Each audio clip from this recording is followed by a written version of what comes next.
اور رسولullah صلی اللہ علیہ وسلم کی محبت میں جان نچھاور کر دیں، تو یہ تقاضا ہے ہمارے ایمان کا۔ میرے دوستوں، صرف تقریر تک اور صرف یہاں کھڑے ہونے تک نہیں ہے، ہم نے اللہ پاک کا حکم ہے ان اللہ یغیر بقوم حتی یغیروا ما بانفسہم۔ اللہ پاک نے فرمایا کہ آپ اپنے حق کے لیے نکلیں، اپنا حق مانگیں اور حق لے کے رہیں، تو اللہ پاک آپ کی مدد فرمائے گا۔ میرے بھائیوں، میں نے جو آیت کریمہ کا ٹکڑا آپ کے سامنے تلاوت کیا، اس کا مفہوم بتاتا ہوں اور اس میں صرف بات کروں گا۔ باقی مولانا صاحب نے جو تقریر کی اس میں تو کوئی گنجائش ہی نہیں ہے کہ اس کے اوپر بات ہو جائے۔ یہ سورہ مدثر کی آیت ہے اور اللہ پاک نے جنتیوں کا جو جہنمیوں سے مکالمہ ہوا ہے تو اس میں یہ آیت کریمہ ہے، اور وہ جنتی جہنمی سے سوال کرتے ہیں کہ آپ لوگ کس وجہ سے جہنم میں چلے گئے؟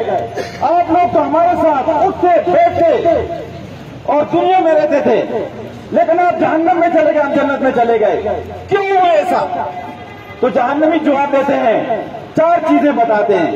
میں ذرا مختصر کرتے ہوئے، کیونکہ عربی متن پڑھوں گا تو ٹائم لگے گا۔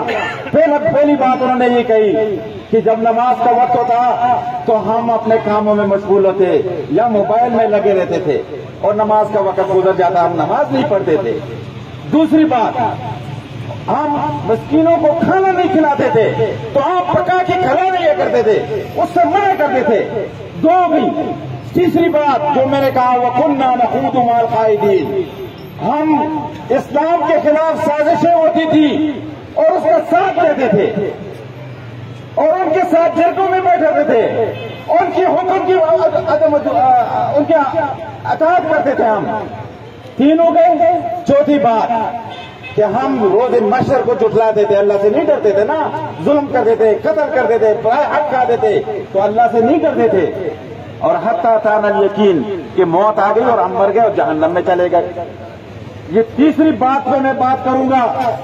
آج کے ہمارے حکمران وَكُنَّا نَخُوضُ مَعَ الْخَائِضِينَ، جو اللہ کے نافرمان ہیں، جو اللہ کے دین کے خلاف سازشیں کرتے ہیں، میں کہتا ہوں مجال کیا ہے انڈیا کے ایک سیکرٹری کی کہ وہ پریس کانفرنس میں رسول اللہ صلی اللہ علیہ وسلم کی شان میں گستاخی کرتی ہے، اس کے بالکل اس کی ضرورت ہی نہیں ہے۔ میں کہتا ہوں کہ امریکہ کا جو صدر ہے اس کی بھی ضرورت نہیں ہے کہ وہ گستاخی کر سکے، لیکن ہمارے حکمران بے غیرت ہیں، یہ ان کے ساتھی ہیں، یہ وہ كُنَّا نَخُوضُ مَعَ الْخَائِضِينَ میں سے ہیں جو کہ اسلام کے خلاف لگے ہوئے ہیں، صرف ہمیں دھوکہ دیتے ہیں، کبھی کس نام سے، کبھی کس نام سے، کبھی کس نام سے۔